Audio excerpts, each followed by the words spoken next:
Hello students, कैसे हैं आप। मैं अजय सिंह एक बार फिर से आपका स्वागत करता हूं हमारी आज के इस हिंदी माध्यम की कक्षा में। तो बच्चों, जो लास्ट क्लास थी हमारी, पिछली कक्षा थी, उसके अंदर हमने क्या किया था? उसके अंदर हमने आरबीसी के बारे में चर्चा करी थी। ठीक है, आरबीसी क्या होती है उसके बारे में हमने जाना था।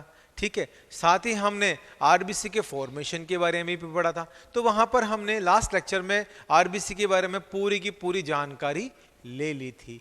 आज के लेक्चर में जो हम पढ़ने वाले हैं वो है हमारा श्वेत रक्त कणिका यानी कि WBC के बारे में, व्हाइट ब्लड कॉर्पसेल्स। आई बात समझ में? ठीक है, तो हम क्या करते हैं, सबसे पहले हमारी हेडिंग नोट डाउन करते हैं। ठीक है, चलिए हम चर्चा करने वाले हैं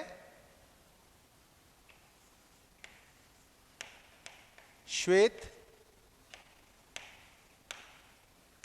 रक्त कणिकाओं के बारे में।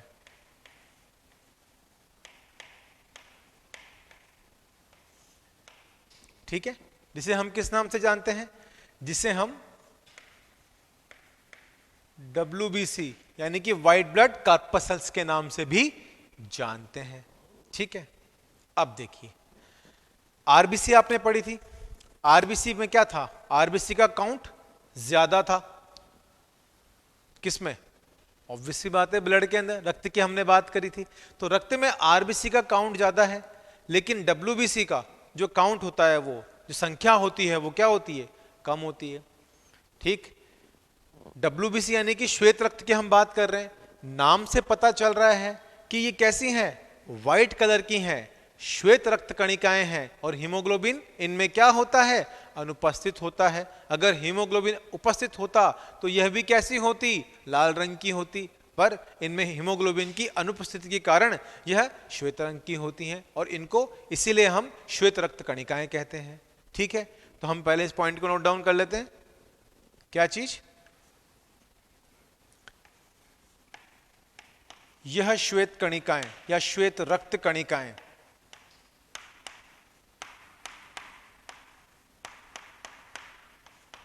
पहली चीज, संख्या में कम होती हैं। ठीक है, नेक्स्ट, अगले बिंदु की हम चर्चा करें। अगला बिंदु क्या है? संख्या में कम है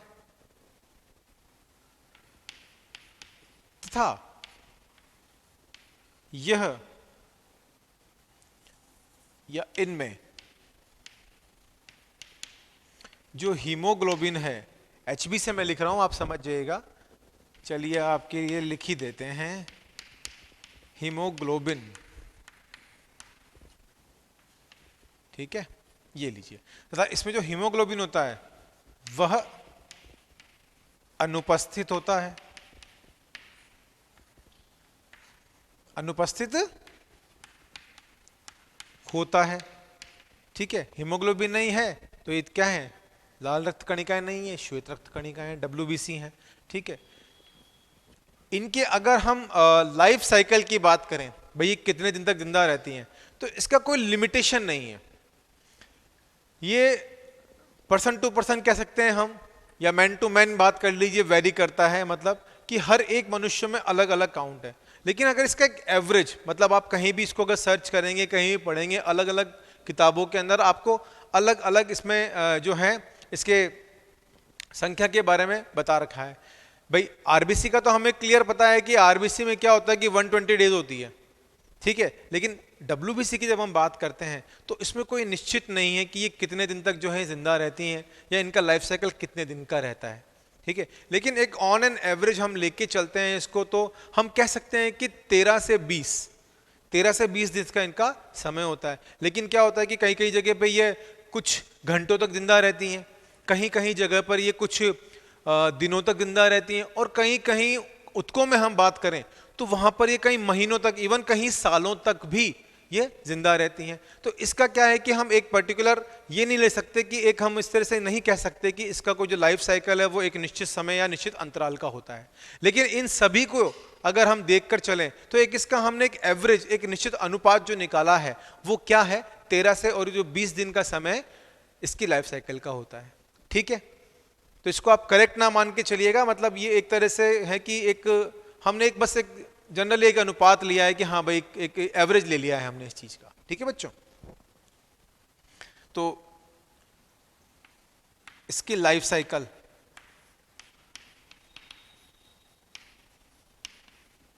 कितने दिन की है, हम इसको मान रहे हैं एवरेज 13 से 20 दिन की। ठीक है, चलिए यहां तक बात हो गई। अगले पॉइंट की हम चर्चा करें। लाल रक्त कणिकाएं यानी कि आरबीसी रक्त में क्या थी, अधिक संख्या में उपस्थित थी, जबकि डब्ल्यूबीसी क्या है, कम संख्या में उपस्थित है, रेशियो कम है। ठीक है, लाइफ साइकिल उसकी 120 दिन की, इसकी 13 से 20 दिन की। ठीक है, हम करें संख्या के आधार पर यानी कि उसकी काउंटिंग के हिसाब से। ठीक है, तो जो आरबीसी है, आरबीसी का रेशो और डब्ल्यूबीसी का रेशो, दोनों का रेशो हम मान के चलें। अगर आरबीसी का रेशो 600 है तो यहां पर क्या होगा, एक डब्ल्यूबीसी उपस्थित होगी। देखिए कितना मेजर डिफरेंस है। कहीं पर अगर 600 मिलियन आरबीसी है तो वहां पर एक आरबीसी होगी। ठीक है, इसको अगर हम लिखें किस तरह से, तो ये हम कह सकते हैं कि 6000 से 8000 प्रति घन क्यूब के हिसाब से ये व्यवस्थित होती है या उपस्थित होती है। आई बात समझ में, मतलब इतनी क्वांटिटी के अंदर आरबीसी होगी तो यहां पे एक डब्ल्यूबीसी मिलेगी, लेकिन फिर भी इसका बहुत ही महत्वपूर्ण है कार्य। ये क्या करती है, जो इसका नेचर है वो प्रतिरक्षा प्रणाली को बनाने का है। ये जो डब्ल्यूबीसी है ये क्या करती है, हमें बाहरी इन्फेक्शन से, जीवाणुओं से, बैक्टीरिया से और आपके वायरसेस अटैक से भी ये प्रोटेक्ट करती है। क्या करती है, प्रोटेक्ट करती है, हमें बचाती है। ठीक है, तो डब्ल्यूबीसी अपने आप में एक महत्वपूर्ण कार्य करती है। आई बात समझ में? ठीक है, चलिए तो हम क्या लिख सकते हैं, यह हमारी प्रतिरक्षा प्रणाली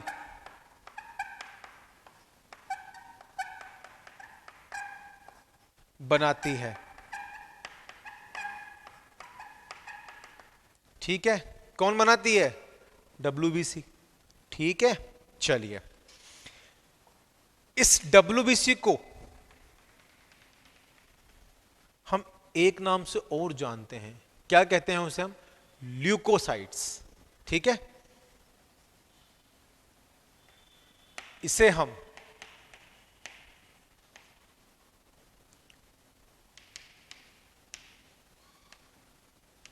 ल्यूकोसाइट्स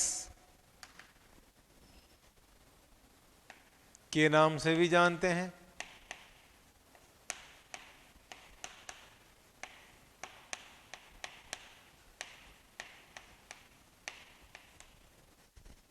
ठीक है, चलिए और ल्यूकोसाइट्स की वजह से हमने क्या बोला, डब्ल्यूबीसी को हम ल्यूकोसाइट भी कह रहे हैं।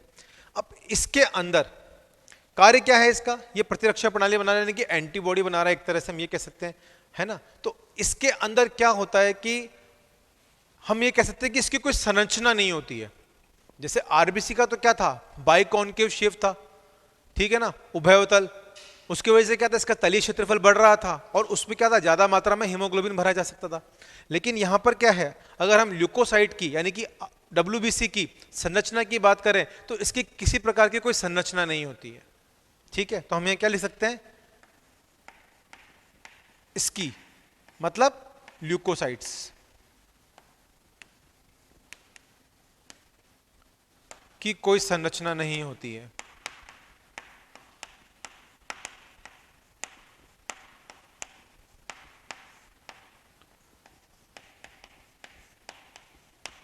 संरचना होने से मतलब ये नहीं कि संरचना नहीं है, मतलब कोई एक पर्टिकुलर शेप नहीं है, ये हम कह सकते हैं। ठीक है, लेकिन ये कैसी होती है,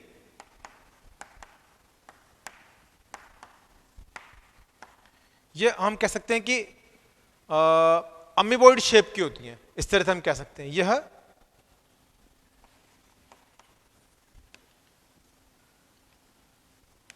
अमीबॉइड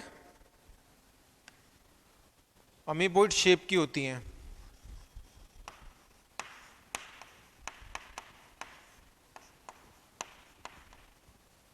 ठीक है, आई बात समझ में?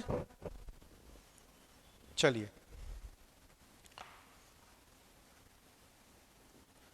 साथ ही साथ ये क्या करती हैं, ये डायपेडेसिस को भी शो करती हैं।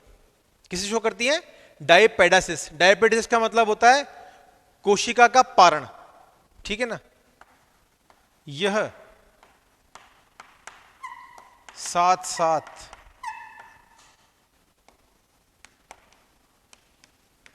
कोशिका पारण भी करती है, जिसे हम क्या कहते हैं?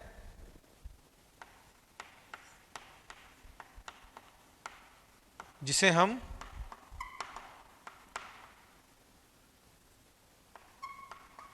डायपेडेसिस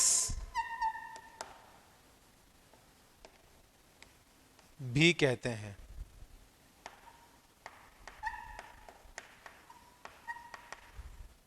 ठीक है, आई बात समझ में आपके? ठीक है, दूसरी चीज,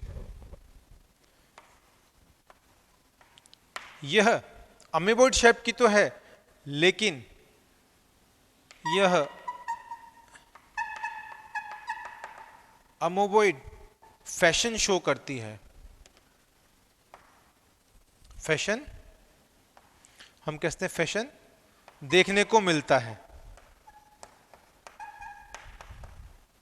देखने को मिलता है। अब आप कहेंगे सर ये कौन सी आप चीज लिया है, अमीबॉइड तो शेप है, समझ में आती है बात, लेकिन अमीबॉइड फैशन, कोई फैशन शो तो चल नहीं रहा है यहाँ पे। हम तो अमीबॉइड की इसकी संरचना के बारे में बात कर रहे हैं ना, लेकिन अमीबॉइड फैशन का मतलब क्या होता है मैं आपको समझाता हूं। देखिए हुआ क्या, जनरली हम कहीं भी जाते हैं, घूमते हैं, फिरते हैं, कुछ भी करते हैं, तो कहीं हमारे गेट से हम निकल के गए, हमारे घर के द्वार से बाहर गए, कहीं गए, तो हमें क्या हुआ, रगड़ लग गई। आप चलते जा रहे हैं, सपोज कीजिए मैं यहां से चला और एकदम से मेरा हाथ ऐसे टच हुआ, तो क्या हुआ, कहीं कुछ लगा हुआ हो तो मेरे रगड़ लग गई। तो उस जगह जो रगड़ लगी है वहां पर क्या है, जैसे रगड़ लगी यानी कि चोट हुआ, चोट हुई तो वहां पे कोई कट का निशान हुआ या कुछ भी हुआ, तो वहां पे क्या होगा, आपका एकदम से ब्लड नहीं निकलता। कई बार देखा होगा ना आपने, रगड़ लगती है तो आपका ब्लड नहीं निकलता, लेकिन उस जगह कहीं कोई रगड़ जिस जगह से लगी है वहां कोई बैक्टीरिया, कोई वायरस, वो तो प्रेजेंट था। आउटर कवरिंग जो स्किन है वो डैमेज हुई, डैमेज हुई तो वहां पे उस बैक्टीरिया या वायरस का भी अटैक हुआ। ठीक है, तो एट द टाइम प्रोटेक्ट नहीं रही, जैसे ही रगड़ लगी तो क्या हुआ, वहां पे जो डब्ल्यूबीसी थी, ब्लड नहीं निकला, लेकिन जो डब्ल्यूबीसी है वो क्या हुआ, वो वहां पर आई। भाई आरबीसी तो देखिए, आरबीसी में जो आरबीसी है उसका जो बाइकॉन्केव शेप है, गोली की तरह बिल्कुल एक, है ना। तो लेकिन क्या है, यहां पे आरबीसी का हमने क्या बोला है कि यहां पे आरबीसी का तो शेप है, लेकिन डब्ल्यूबीसी का कोई संरचना नहीं है। तो डब्ल्यूबीसी क्या करेगी, यहां पे किसी भी तरह से सेल्स को में होती हुई है उस जगह पे आ जाएगी जो व्हाइट कलर की होती है। कभी आप नोटिस करते हैं ना कि रगड़ लगती है तो वहां ब्लड नहीं आता, लेकिन व्हाइट व्हाइट सा कुछ दिखता है आपको, वो क्या होती है, वो डब्ल्यूबीसी होती है। वो वहां आके इकट्ठी होती है और क्या करती हैं, अपना नेचर, क्या नेचर है, प्रतिरक्षा प्रणाली, यानी कि बैक्टीरिया को, वायरस को, इन सबको क्या करती है, खाना शुरू कर देती है। क्योंकि इसका नेचर कैसा है, इसका नेचर फेगोसाइटिक नेचर है, यानी कि भक्षाणु प्रवृत्ति का है। कैसे है, भक्षाणु प्रवृत्ति, समझते हैं ना, बस खा लिया, निगल लिया और चल लिए, समझ गई बात। चलिए, तो यहां पे क्या है, जो अमीबॉइड फैशन है वो इस चीज को शो कर रहा है कि वो आपके सभी बैक्टीरिया को, वायरसेस को किल कर रहा है। और इसकी जो अमीबॉइड आकृति है उसकी वजह से क्या है, ये कहीं भी सेल के अंदर कहीं भी इधर उधर मूव कर सकता है। ठीक है, आई बात समझ में, इसी को हमने क्या बोला, अमीबॉइड फैशन बोला। क्लियर यहां तक? चलिए आप इसको यहां पे नोट डाउन कीजिए, फिर हम आगे चर्चा करते हैं। ठीक है बच्चों, ठीक है बच्चों, यहां हमने किसकी बात कर ली? हमने बात कर ली अमीबॉइड फैशन के बारे में। अब हम यहां पे चर्चा करते हैं किसके बारे में? एक चीज और है जो हमने पढ़ी है अभी अभी, यह साथ साथ कोशिका पारण भी करती है, यानी कि डाइपेडियासिस। अब ये डाइपेडियासिस क्या है? कोई बीमारी है? नहीं, ये कोई बीमारी नहीं है, ये प्रोटेक्शन का ही काम है। डाइपेडियासिस में क्या होता है कि हम ये कहते हैं जो WBC हैं, ठीक है ना, वो चिपक कर क्या करती है? संयोजी ऊतक में जाती है। या फिर हम ये कह सकते हैं कि जैसे कहीं भी आपके इन्फेक्शन का अटैक हुआ, फॉर एग्जाम्पल हमने क्या बात करी थी अभी, कट, कहीं पे भी कोई कट लगा, कोई एब्रेजन हुआ, तो वहां पर क्या हुआ? इन्फेक्शन आके चिपक गया, वो तो आएगा ना। नेचर में, आउटर एटमॉस्फेयर में कितने सारे बैक्टीरिया, वायरस, सब कुछ है, ठीक है, तो हमारी बॉडी खुद को प्रोटेक्ट कर ही रही है। तो वहां पर क्या हुआ? जो वो खुला हुआ हिस्सा था जहां पे आपको इंजरी हुई थी, ठीक है, तो वहां पर क्या हुआ? बैक्टीरिया, वायरस ने अटैक कर दिया, ठीक है। अब ये मान लीजिए कि वो स्किन के ऊपर हुआ, ठीक है, कैसे? ये सपोज कीजिए कि ये आपकी ब्लड वेसल है, ठीक है, आई बात समझ में? यहां पे क्या है? ये RBC है, आ गई बात समझ में? ठीक है, और इसी के साथ में क्या, यहां पे ये RBC इसका क्या था? शेप है बाइकॉनकेव, डिस्क के समान बना दिया हमने। अब यहीं पे क्या हुआ कि ये कुछ अमीबा के शेप की हम बोल रहे हैं जिसे, ये क्या है? WBC है, ठीक है। ये आपकी स्किन, कट लगा यहां, कट बता रहा हूं मैं इसको, ठीक है, हल्का हल्का रक्त बह रहा है, ब्लीडिंग, ठीक है। चलिए, तो हुआ क्या? यहां बैक्टीरिया, वायरस ने अटैक किया, ठीक। जैसे ही यहां पे कट लगा, सेंसेशन होगा, कट लगता है तो पता चलता है। सिग्नल्स कहां जाएंगे? सिग्नल्स जाएंगे सीधे ब्लड वेसल में, किसको? RBC को और WBC को। ये क्या है? RBC। ये कौन है? WBC। भाई बहन है दोनों, ठीक है। चलिए, तो WBC को सिग्नल गया, RBC को सिग्नल किया। WBC ने देखा यार यहां पे कट लगा है, पहुंचना है, क्यों? अपनी एक्टिविटी फॉर्म करनी है, लड़ना है मैं तो इनका नेचर क्या है? लड़ने का ही है, प्रोटेक्ट करे ना, एक तरह से कहते हैं सोल्जर। इसीलिए हम क्या बोलते हैं, जो ल्यूकोसाइट्स होती है ना, यानी कि WBC होती है, इनको सोल्जर ऑफ द बॉडी भी कहते हैं, ठीक है ना। लड़ कौन रहा है हमारे लिए? यही लड़ रहे हैं, ठीक। तो जो सोल्जर्स हैं, ये क्या किया? जैसे इसको सिग्नल मिला तो ये सिग्नल इसके पास ऑन हुआ, ये सिग्नल इसके पास गया, ये सिग्नल इसके पास गया, और ये सिग्नल इसके पास गया। ये चारों क्या करा इन्होंने? सब ने आके यहां पे इकट्ठे हो गए, इस तरह से ये लोग इकट्ठे हो गए यहां पे आके, ऐसे, ये देखिए, ये ऐसे। अब बेचारा एक बैक्टीरिया, एक वायरस, एक जान और चार सामान, सामान से मतलब बॉडी बिल्डर आ गए, मतलब कह दो आप, ठीक है, सोल्जर्स आ गए। अब इन सोल्जर्स ने क्या किया? इसको किल करना शुरू किया। जो भी पास उनके पास हथियार थे, इनके पास तो केमिकल सब्सटेंसेस है, वो वाले हथियार नहीं जो आप जा रहे हैं, नहीं, यहां पे केमिकल रिलीज हो रहा है, ठीक है। तो उस केमिकल की वजह से ये क्या कर रहे हैं? भक्षाणु प्रवृत्ति के हैं, ये इस बैक्टीरिया और वायरस को क्या कर रहे हैं? खा रहे हैं। तो यहां पे कैसा नेचर शो कर रहे हैं? फैगोसाइटिक, यानी कि भक्षाणु प्रवृत्ति।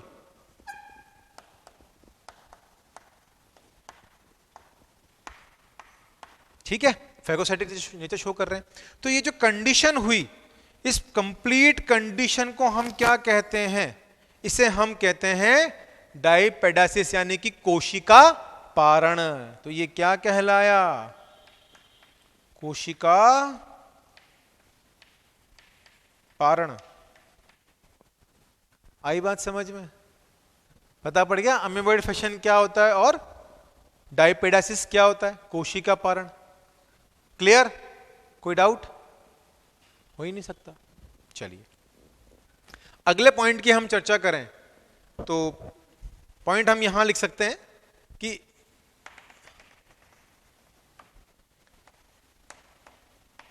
इसे मतलब ल्यूकोसाइट्स को हम कह देते हैं जनरली, ल्यूकोसाइट्स को हम सोल्जर ऑफ द बॉडी भी कहते हैं। ठीक है, चलिए अब एक चीज और,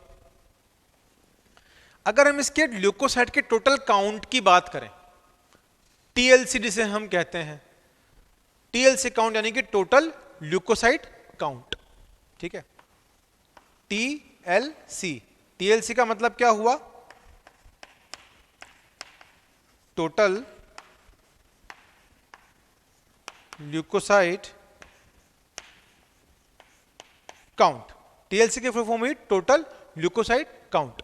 जब हमारी बॉडी के अंदर अगर ल्यूकोसाइट का काउंट बढ़ जाए या ल्यूकोसाइट का जो काउंट है, जो नंबर है, जो संख्या है, वो घट जाए तो क्या होगा? ठीक है, अगर शरीर में, नहीं, इसे हम लिखेंगे कि सीधे सिंपल लिखते हैं कि अगर टीएलसी काउंट, टीएलसी की संख्या में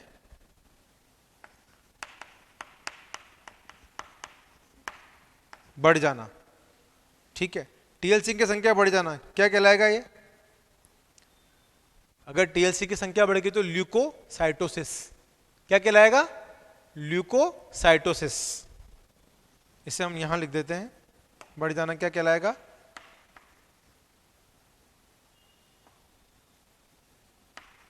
ल्यूकोसाइटोसिस। ठीक है, और टीएलसी की संख्या का कम होना क्या कहलाएगा?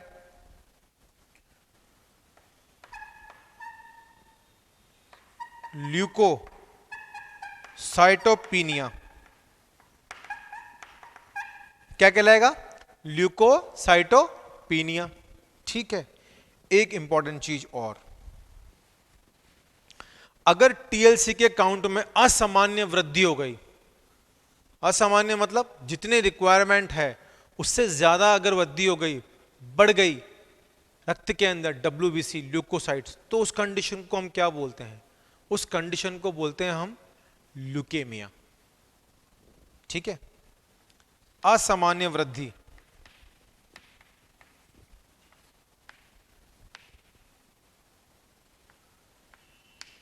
असामान्य वृद्धि किसकी? आपके टीएलसी की। ठीक है, तो असामान्य वृद्धि तो इसको क्या बोलेंगे? इसे हम बोलेंगे ल्यूकेमिया। शुद्ध भाषा में बात करें तो ल्यूकेमिया को हम किस नाम से जानते हैं? आप सभी को पता है, ब्लड कैंसर। जानते हैं ना कैंसर के बारे में, भयानक बीमारी। ये क्यों होता है? जब हमारे ब्लड के अंदर यानी कि ल्यूकेमिया यानी कि टीएलसी का जो काउंट है वो जब ब्लड के अंदर बढ़ जाता है, यानी कि असामान्य वृद्धि हो गई है डब्ल्यूबीसी की। ठीक है, या हम कहते हैं कि जो टीएलसी की वो असामान्य वृद्धि हो गई। तो असामान्य वृद्धि होने की वजह से क्या होती है कि जो इनका नेचर कैसा है? फैगोसाइटिक नेचर है होने को, तो है ना। लेकिन होता क्या है, ज्यादा अमाउंट के अंदर जब ये बन जाती हैं तो ये फालतू रहती हैं, फालतू पड़ी रहती है। मतलब ये क्या करती है? खुद की प्रतिरक्षा प्रणाली को इफेक्ट करना शुरू कर देती है, कमजोर करना शुरू कर देती है। ठीक है, जिनका जो काम है वो काम तो ये कर रही है, लेकिन जो एक्स्ट्रा है वो क्या करती है? वो ब्लड के अंदर इस तरह की एक्टिविटी परफॉर्म करती है जो क्या कैंसर्स बना देती है, जिसे हम कैंसर सेल्स के नाम से भी जाते हैं। तो कैंसर सेल क्या है? टीएलसी का ही मतलब डब्ल्यूबीसी का ही बढ़ा हुआ रूप है। ठीक है, तो अब देखिए इलाज की इसकी बात करें तो लाखों लोग ब्लड कैंसर से पीड़ित हैं आज भी। ठीक है, तो वो होता क्या है? ट्रीटमेंट मिलता है उनको, कुछ ठीक भी होते हैं, सभी ठीक हो, हम यही आशा करेंगे। लेकिन इसका क्या है, कोई इलाज नहीं है। अगर देखा जाए तो इलाज क्या है, बार बार आपका जो ब्लड है उसको हम ट्रांसफर कराते रहें, चेंज कराते रहें, क्योंकि हो किस में रहा है, अल्टीमेटली ब्लड में हो रहा है। अब ब्लड तो हमारी बॉडी का मेन पार्ट है, ट्रांसपोर्टेशन का मीडियम है। बिना ब्लड के तो कुछ भी सर्वाइवल नहीं है। बिना ब्लड के आपकी बॉडी में ना आप न्यूट्रिशन का सर्वाइवल हो सकता है, क्योंकि ट्रांसपोर्ट न्यूट्रिशन है उसी में हो रहा है। कोई भी हार्मोनल एक्टिविटी हो रही है, हार्मोन रिलीज हो रहा है, तो वो कहाँ हो रहा है, ब्लड में हो रहा है। तो ब्लड हमारा ट्रांसपोर्ट मीडियम का कार्य करता है। अब जब यहाँ ब्लड ही इन्फेक्टेड है, ब्लड में ही ल्यूकेमिया हो चुका है, कैंसर हो चुका है, तो हमें क्या करना पड़ेगा, ब्लड को ही चेंज करना पड़ेगा। इसका यही इलाज होता है। ठीक है बच्चों, आई आपको यहां तक बात समझ में।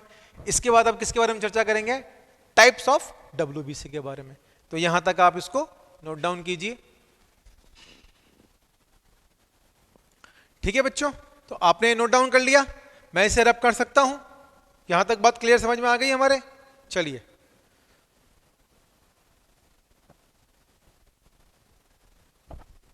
अब हम बात करेंगे किसकी, types of WBC, types of WBC के बारे में। ठीक है, पहले मैं इसको क्लीन कर लेता हूं।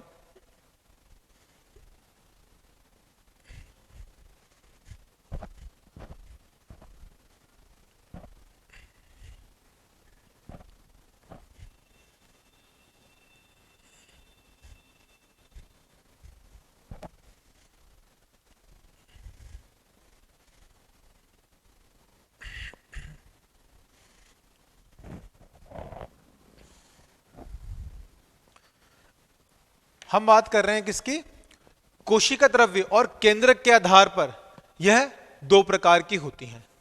कौन, डब्ल्यूबीसी। ठीक है, तो हम लिख सकते हैं यहां पर कोशिका द्रव्य व केंद्रक के आधार पर, व केंद्रक के आधार पर यह दो प्रकार की होती है, प्रकार की होती है। ठीक है, कौन कौन से, पहले प्रकार की हम बात करें तो पहला होता है ग्रेन्युलोसाइट।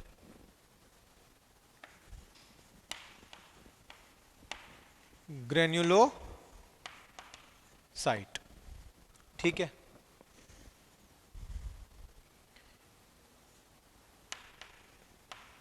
कणिका मय श्वेताणु, किस नाम से जानते हैं ना हम, कणिकामय श्वेताणु के नाम से। चलिए नेक्स्ट होता है अग्रेन्युलोसाइट या एग्रेन्युलोसाइट। ठीक है, इसे हम किस नाम से जानते हैं,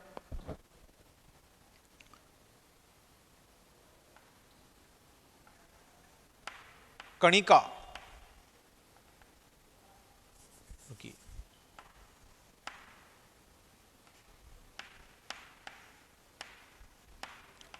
कणिका विहीन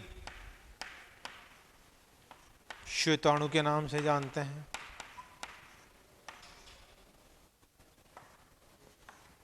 आई बात समझ में। बात किसकी कर रहे हैं हम, ल्यूकोसाइट्स के बारे में बात कर रहे हैं।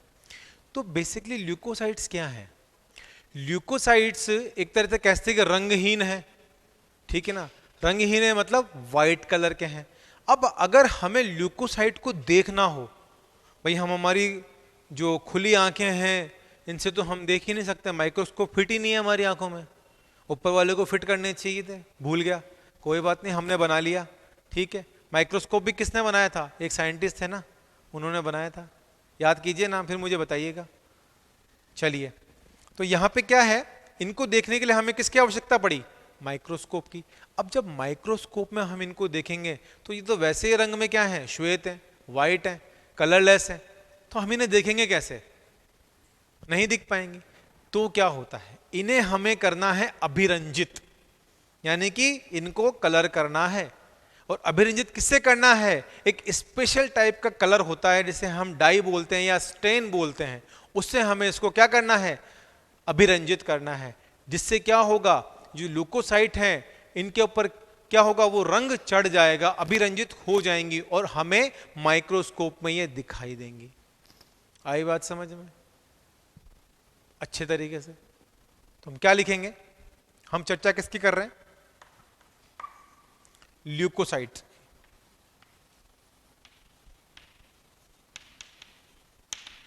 ठीक है, तो ल्यूकोसाइट क्या है,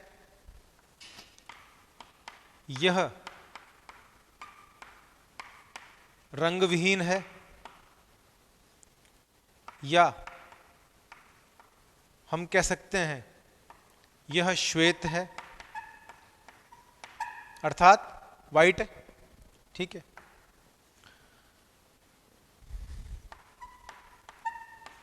इसे देखने के लिए हम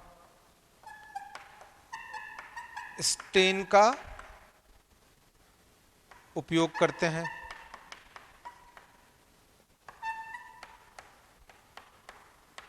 जो क्या है, एक तरह की केमिकल डाई है।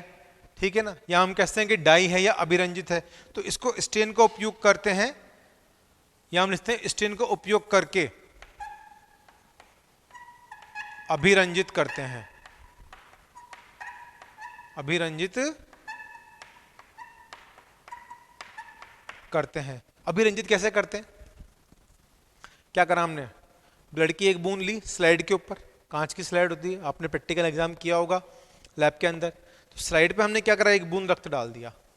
ठीक है, रक्त की एक बूंद, कतरा कतरा रक्त की बूंद आपने ले ली। ठीक है, उसमें क्या करा, अब आपकी डब्ल्यूबीसी उसमें प्रेजेंट है ना, तो उसमें क्या होगा, जो ल्यूकोसाइट से काउंट है वैसे ना, मतलब तो हम उसमें क्या करेंगे कि उस पर कलर डालेंगे, अभिरंजित करेंगे। ठीक है, जब उसको हम अभिरंजित करते हैं तो ये व्हाइट कलर की सेल्स हैं, ये क्या होती है, एक अलग से उस कलर के अंदर दिखाई देती हैं। ठीक है, तो वो जो कलर है हमें दिखाई देगा उस स्लाइड पे जब हम माइक्रोस्कोप में उसको लगा के देखेंगे। ठीक है, क्योंकि तो व्हाइट कलर की है, जैसे हमने स्टेन डाला तो वो पर्टिकुलर स्टेन को क्या करेगी, इसकी जो कोशिकाएं होती है, जो सेल्स होती हैं, वो क्या करेंगी, उसको कलर को अडॉप्ट कर लेंगी। ठीक है, कलर को ले लेंगी, तो उससे क्या होगा कि वो हमें अलग से दिखाई देगी, जिसे हम माइक्रोस्कोप के अंदर आराम से देख सकते हैं। आ गई बात समझ में? चलिए, अब सबसे पहले टाइप की बात कर लें। ठीक है, तो आप चलिए इसको यहां तक एक बार नोट डाउन कीजिए, फिर हम आगे चर्चा करते हैं। ठीक है बच्चों?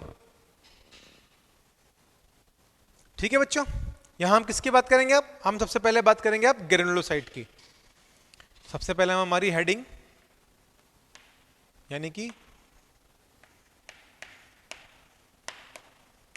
कणिकामय या कणिका युक्त श्वेताणु। ठीक है, चलिए, सबसे पहली बात, कणिकामय यानी कि कणिका युक्त, यानी कि इसमें क्या होंगे, जो ग्रेन्यूल्स होंगे, जो कणिकाएं होंगी, वो उपस्थित होंगी किसके रूप में, कण के रूप में। पहला पॉइंट हम क्या लिख सकते हैं, इसमें कण उपस्थित होंगे, जिन्हें हम ग्रेन्यूल्स के नाम से जानते हैं।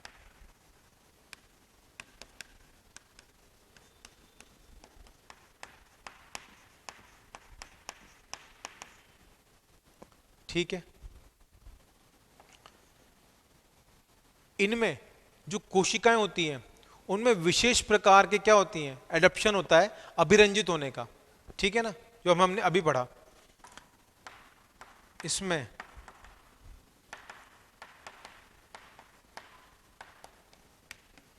कोशिकाओं में अभिरंजित होने का विशेष गुण होता है।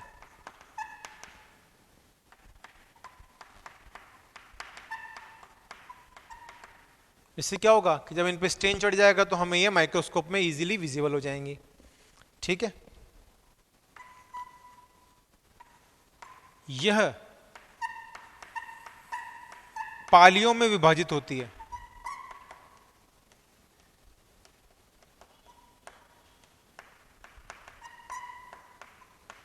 यानी कि लोब्स में डिवाइड होती हैं या पालियों में विभाजित होती हैं, तथा इनकी जो ये पालियां हैं,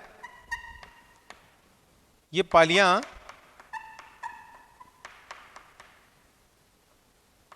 कोशिका द्रव्य सूत्रों द्वारा, कोशिका द्रव्य सूत्रों द्वारा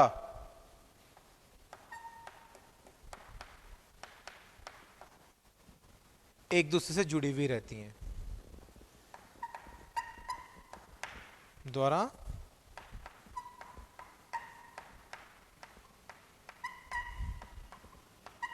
जुड़ी रहती हैं। इसी वजह से हम इसे क्या कहते हैं, इसी कारण हम इसे कहते हैं पॉलीमॉर्फो न्यूक्लियर WBC। ठीक है, तो हम नेक्स्ट पॉइंट में क्या लिखते हैं, इसी कारण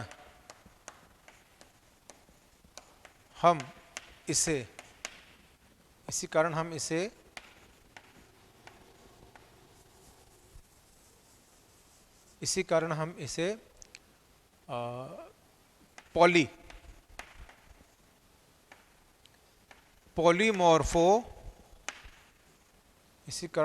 पॉलीमॉर्फो न्यूक्लियर WBC कहते हैं। आई बात समझ में? इसमें क्या है, कणिकामय है तो इससे क्या होंगे, ग्रेन्यूल्स उपस्थित होंगे, कण उपस्थित होंगे। ठीक है, जिन्हें हम क्या बोलते हैं, ग्रेन्यूल्स के नाम से भी जानते हैं। इसमें जो कोशिकाएं हैं वो अभिरंजित होने का गुण रखती हैं। ठीक है, ये पालियों में विभक्त होता है, ताकि क्या है, इसमें जो पालियां होती है वो आपस में कोशिका द्रव्य प्रवर्ध होते हैं या सूत्र होते हैं, उनके द्वारा ये जुड़े हुए रहते हैं। इसी वजह से इन्हें हम क्या कहते हैं, पॉलीमॉर्फो न्यूक्लियर WBC भी कहते हैं। ठीक है, यह 3 प्रकार की भी होती है। कैसी है? यह 3 प्रकार की होती है। कौन कौन से प्रकार है? पहला हम बात करें तो हम इसको 3 पार्ट में डिवाइड कर देते हैं यहीं पे।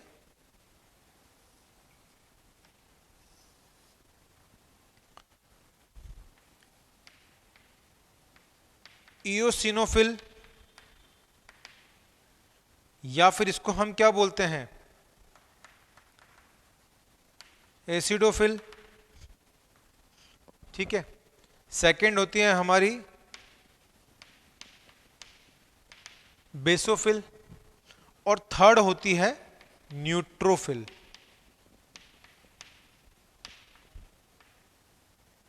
आई बात समझ में? 3 तरह में डिवाइड है ये, इओसिनोफिल या एसिडोफिल, दूसरी होती है बेसोफिल, और तीसरी होती है हमारी न्यूट्रोफिल। ठीक है, आई बात समझ में? ये हमने किसके बारे में बात करी, ग्रेनुलोसाइट के बारे में। अब हम किसके बारे में बात करेंगे, एग्रेनुलोसाइट के बारे में। ठीक है, तो देखिए यहां पे क्या हो रहा है, यहां पे हमने दोनों पॉइंट लिखे, तो आपने ये लिख लिया होगा, तो मैं इसको रब कर सकता हूं। ठीक है, तो मैं यहीं से क्लीन करता हूं इसको।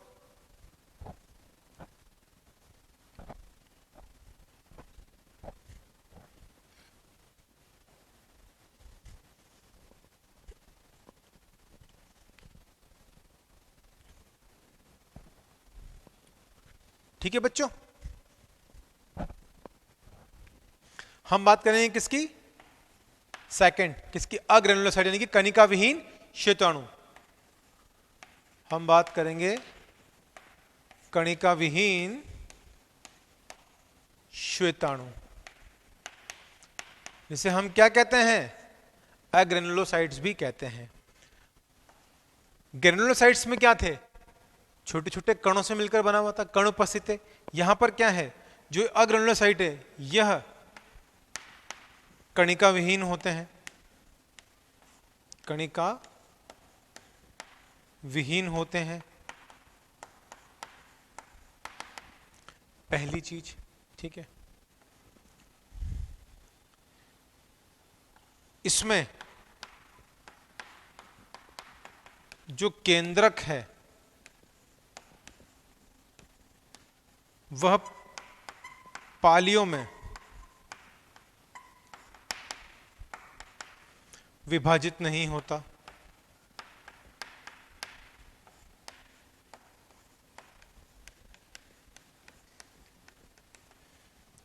ठीक है,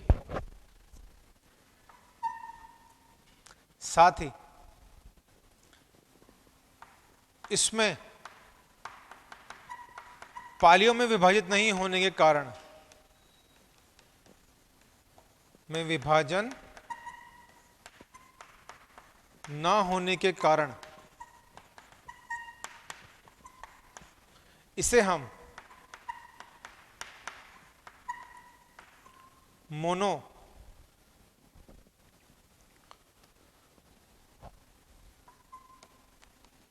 न्यूक्लियर WBC भी कहते हैं, क्योंकि यहां पे क्या है, पालियों में विभाजन नहीं है। ठीक है, और जबकि ग्रेन्यूल्स में हमने क्या पढ़ा था, वहां पे क्या पालियों में विभाजित था, तो उसको हमने क्या बोला था, पॉलीमॉर्फो न्यूक्लियर WBC बोला था। ठीक है, ये भी क्या होती है, स्पेशल टाइप है। ठीक है, यह भी दो प्रकार की होती हैं, यह भी दो प्रकार की होती हैं। ठीक है, कौन कौन से?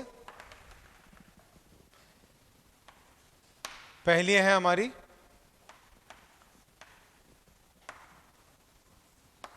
मोनोसाइट, दूसरे हैं हमारी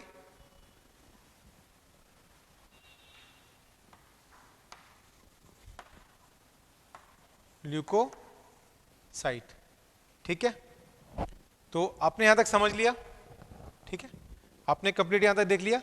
तो इसके बाद हम जो नेक्स्ट जो हमारा आज तक के लिए हम इतना ही करना चाहेंगे, जो हमारा नेक्स्ट लेक्चर होगा, तो बच्चों उसके अंदर हम जो देखेंगे वो हम बात करेंगे किसकी, एक मिनट रुकिए, ये लिम्फोसाइट्स है, ल्यूकोसाइट्स नहीं है, दिस इज लिम्फोसाइट्स। ठीक है, तो हम मोनोसाइट और लिम्फोसाइट्स के बारे में जो है अगले लेक्चर में हम इसकी चर्चा करेंगे। तो आज के लेक्चर में हमने जो कंप्लीट है हमारे ग्रेनुलोसाइट्स के बारे में, अग्रेनुलोसाइट्स के बारे में पढ़ लिया और WBC के बारे में जान लिया। ठीक है बच्चों, तो आज के लिए बस इतना ही, धन्यवाद।